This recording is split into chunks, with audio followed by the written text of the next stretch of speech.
If you imagine a James Bond scenario and he's running around the laptop looking for files, looking for processes, that agent is then going to take that information back to the people that need to know. It can tell you if there's 500 devices that have never been turned on, actually that's an opportunity to save money. Who do I go to? What solution should I use? A lot of it is just next generation antivirus. How secure are the security products, and are we actually keeping up to date to make sure that they're not inadvertently actually opening doors? Security gives assurance. If you can give assurance to investors, customers, your business grows.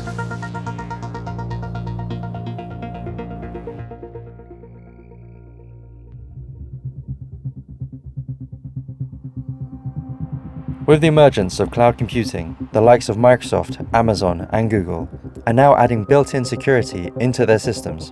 So is our security still in our own hands, or in the hands of these vendors?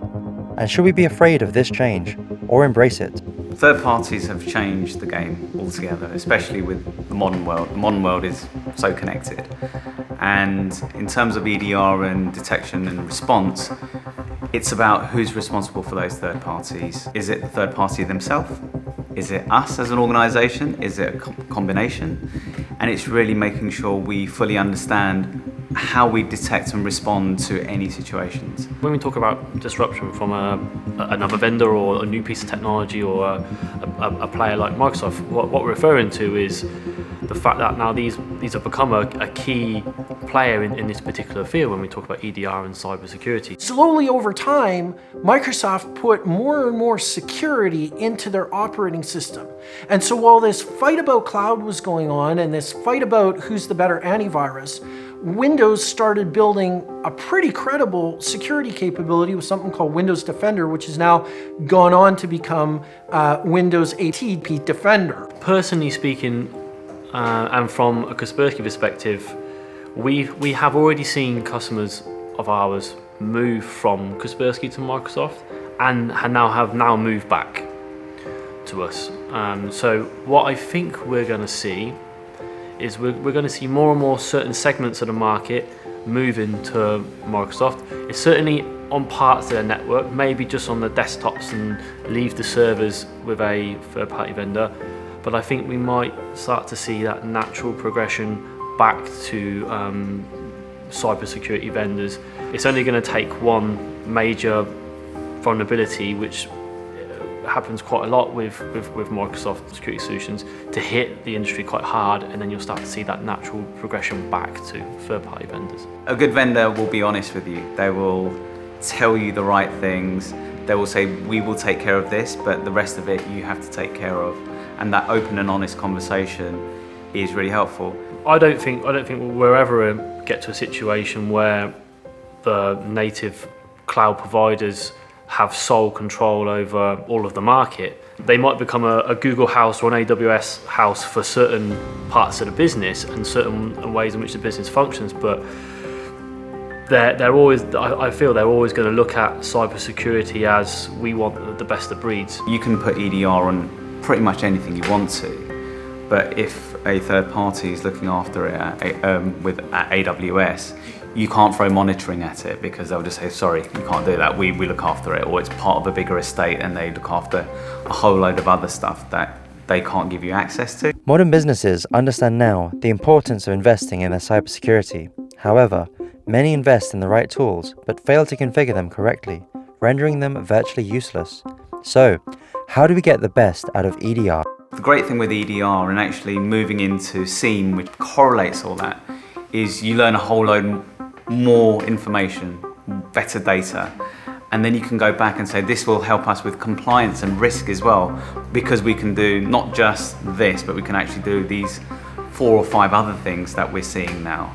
One of the most powerful lessons for me really is to consider that full end-to-end implication of an EDR solution. Often we're very good at mobilizing proofs of concept or proofs of value and kind of spinning up the technology and doing the implementations and then it's nearly like, okay, we've done that now, it's switched on.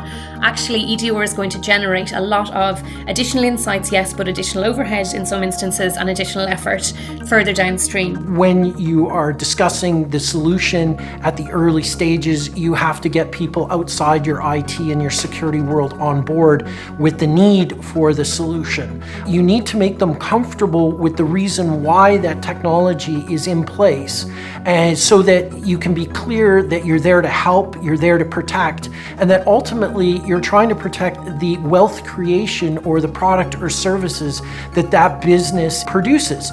EDR done well combines with data analytics, it combines with business landscape and gives you a big picture. So strategically you can help drive the business, especially from a technology standpoint.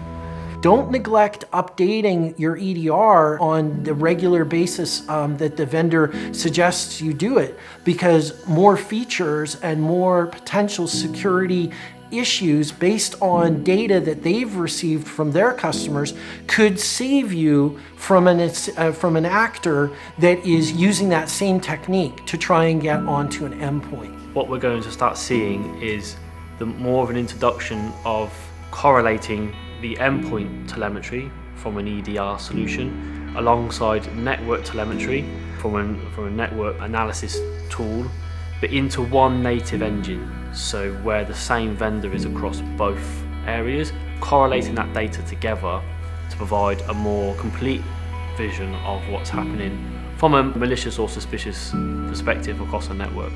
The future is good. The future of EDR is, I think, an important one because it does two things. The more deployments you have, the greater the data source, so the better telemetry you'll get, and it will become more effective over time. We just hope that it becomes more effective over time, faster than the bad guys, or at least as fast as the bad guys. As with every tool, EDR has its place in the cybersecurity toolshed. With more education and further dialogue between vendors and users alike, our community will be able to reach a consensus on just how valuable this tool can be.